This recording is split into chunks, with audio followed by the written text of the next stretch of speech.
memperjuangkan, mempertahankan sekaligus mengisi kemerdekaan.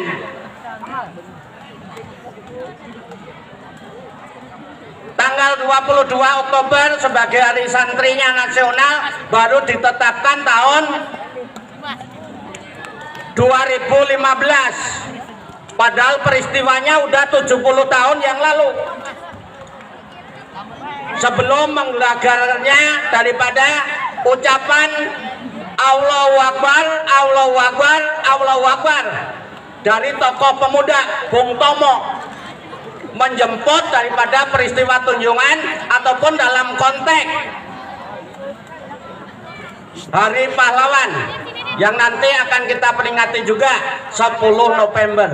Tapi peran para santri, tokoh, kiai, alim ulama memperjuangkan sedemikian rupa dengan kekuatan doa dan sekaligus juga kekuatan pikiran, kerelaan, keikhlasan, pengabdian, perjuangan, ya, untuk senantiasa rasa cinta bangsa dan tanah air. Kalaupun hari ini hari Kamis Legi, Kamis 8, bagian dari 8 standar nasional pendidikan. Kalau ilmu bahasa sananya ada ilmu Hasto Broto, 8 daripada ilmunya kodrat alam, matahari, langit, bulan, bintang,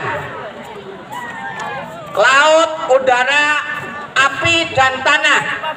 Itu juga 8.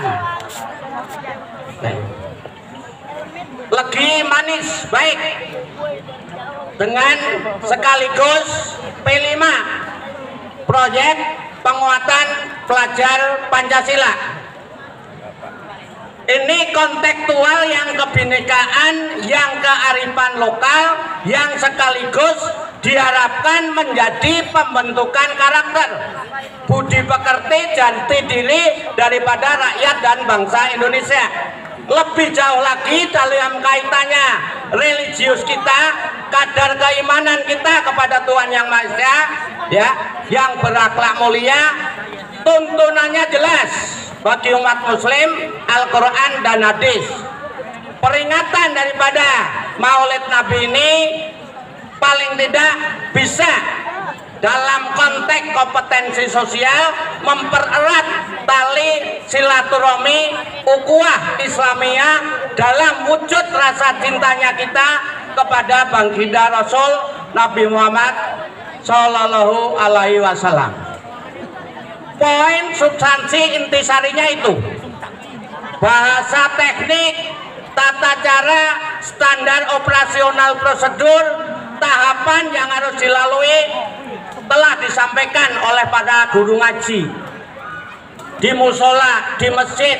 Lebih-lebih kita punya guru agama, lebih-lebih kita hari ini mengundang ustadz, kiai, guru yang senantiasa tahu ilmu petunjuknya sehingga kalian tidak keliru langkah dan salah dalam bertindak. Memang kita tidak akan sempurna, tapi jadilah kita orang yang berguna dan bermanfaat bagi orang lain. Yang perlu saya garis bawahi di hari ini, nanti seperti tadi sudah disampaikan oleh Ustadz Ridwan atau nanti oleh penceramah, saya bahasa ya adanya keseimbangan dalam konteks keseimbangan daripada pola pikir, pola gerak, pola tingkah laku, pola ucapan,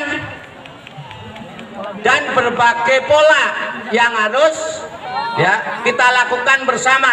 Jangan sampai kita tidak sehat baik jasmani ataupun rohaninya. Kita tetap bangun jiwa dan raganya. Jangan kena berbagai penyakit ini yang saya sampaikan. Bukan hanya sekedar gangguan ginjal yang akut, tidak boleh minum berbagai obatan sirup-sirupan yang sudah terkontaminasi dengan berbagai ya zat kimia yang korban sampai ratusan orang lebih. Itu ekstra hati-hati.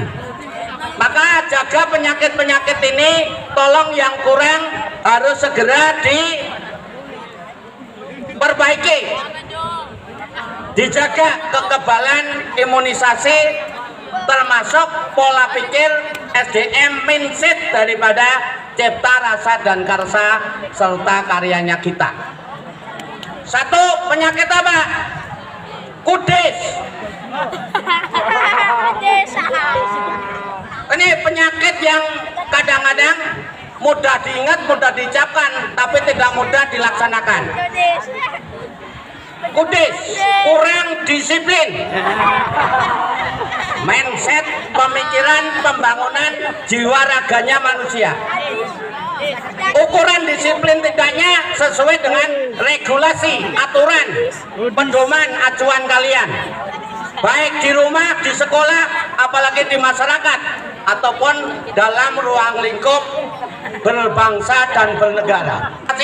Ini masih mending bapaknya kepala sekolah, jangan sampai memalukan ibu bapak guru, ya, mengundang ustadz, anak SMP 19 membawa catatan yang banyak penyakit kudisnya. Ya, jadi mohonlah disiplin. Yang kedua, kurap. Ya kan? Coba kalian sudah disediakan sarana fasilitas yang ada dengan penuh kesederhanaan tentunya, tapi nyatanya duduk tenang rapi mendengarkan, ya, sebagai pendengar yang setia.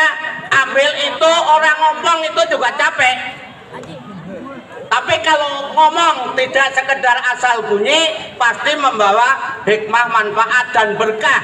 Itu ada ilmu yang sebagai tuntunan, tatanan, sekaligus tontonan. Kalau ada humor dan candanya. Karena hidup ini keseimbangan, lahir batin, jasmani rohani, psikologis, fisik, ya, sampai termasuk luar dalam dan dunia akhirat. Tolong yang kedua ya, kurang rapi, dirapikan. Yang pertama, kurang disiplin, disiplinkan. Dari siapa? Dari mulai diri sendiri. Yang ketiga, kutil. Kurang teliti. Era zamannya dengan IKM, dengan masa kekinian, dengan berbagai episodenya Mas Menteri, dengan berbagai birokrasi dan kebijakan, suruh berliterasi, bernumerasi, bersurvei lingkungan, dan sekaligus kebangsaan. Tapi tanpa dibarengin dengan jeli, teliti, cermat, tepat, sehingga manfaat. Baca per huruf, per sukata, per kata, per kalimat dari suatu pernyataan dan pertanyaan. Ending, tujuan, maksudnya ke arah mana. Jangan baca WA saja nggak ngerti, ada edaran pengumuman nggak dipahamin. Banyak yang kurang teliti. Naikin bangku saja nggak benar, nggak rapi. Pulang sekolah saja dipasangin masih nyala, lampu-lampu masih nyala. Makanya paket hemat, efektif, efisien, dan manfaat. Tolong, ini kita bagian daripada tadi.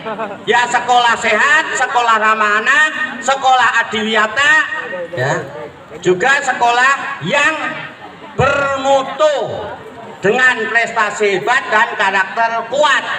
Dengan melaksanakan hal-hal yang kurang ini, jangan sampai lagi kurang ajar. Kalau kurang ajar, ya harus banyak belajar atau berlatih.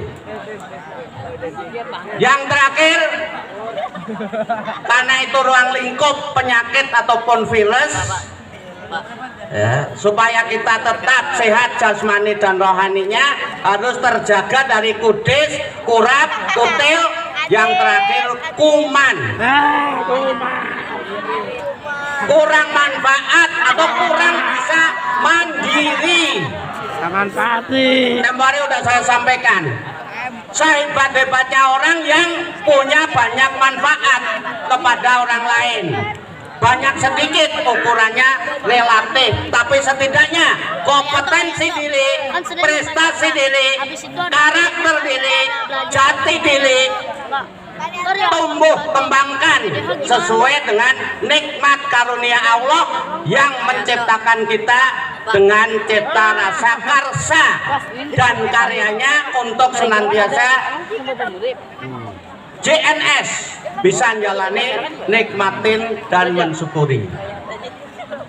Itu saja mungkin ya poin yang pokok, karena lebih jauh daripada itu nanti intisari saripati kontek SDM yang insan kamil bisa mengambil hikmah dari peringatan Hari Santri.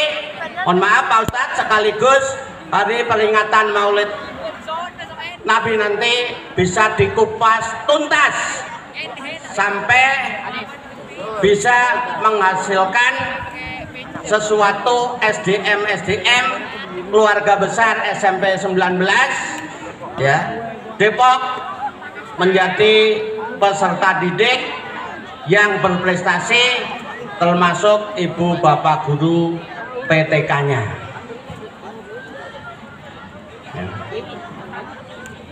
Makan pelas enaknya tidak sama putu.